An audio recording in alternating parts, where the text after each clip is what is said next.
Le laptop de l'enfer, deuxième partie, c'est l'heure des comptes.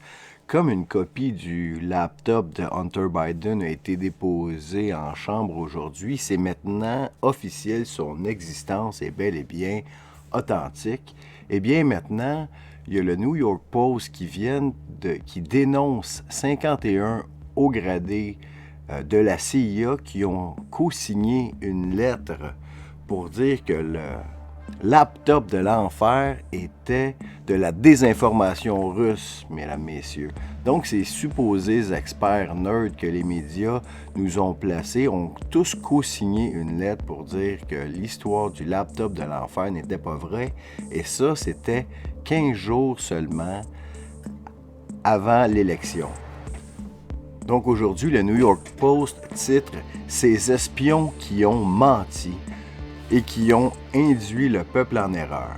Et maintenant, ce n'était pas seulement que ces membres du FBI et de la CIA, il y a énormément de médias qui, pendant des semaines, ont joué le jeu, et en voici un petit montage. Donc, et en plus, pendant qu'il y a l'annonce, il y a deuxième partie de la journée de Matt Gaetz, que c'est lui qui a déposé le laptop en chambre. Eh bien, lui, il vient de déposer une motion pour enlever les clairances de sécurité à ces 51 experts parce qu'ils ont ni plus ni moins que trahi les États-Unis. La nouvelle résolution qui est criée au loup de Gates ciblerait chacun de ces anciens hauts fonctionnaires qui ont tous vendu leur crédibilité dans le but d'enterrer le contenu de l'ordinateur portable et d'empêcher Biden de rendre public les retombées des transactions commerciales illicites de son fils.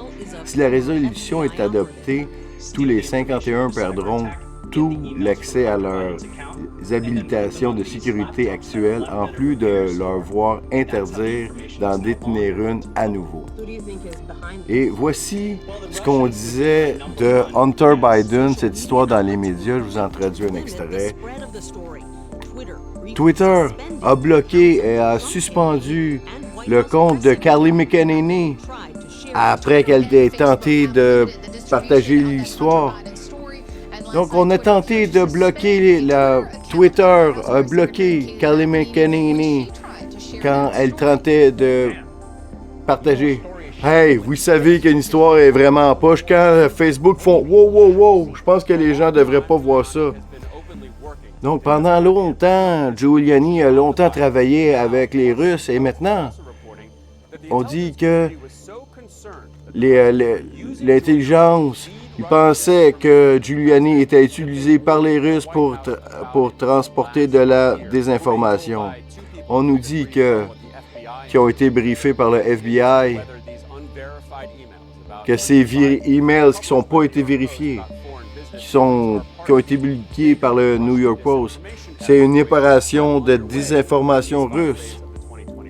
Donc, ça y va comme ça, des coachs. Il y en a pendant 20 minutes, je ne vous ferai pas toutes, mais bon, l'origine, on a des questions. Donc, l'avocat de Trump, on dit qu'il fait de la désinformation, c'est les Russes, Encore une fois, désinformation. Donc ça a été pendant des semaines à tous les postes, désinformation russe, Russia. Donc quand on entendait Trump dire Russia, c'est ça. Donc c'est intéressant parce que maintenant c'est officiel et tous ceux qui ont perdu leur compte Facebook, tous ceux qui ont perdu leur compte Twitter devraient tous se faire réintégrer, mais on sait très bien que ça ne va pas comme ça. Donc, c'est les répercussions d'une très belle journée concernant le laptop de l'enfer Captain Cosmos pour les diffuseurs.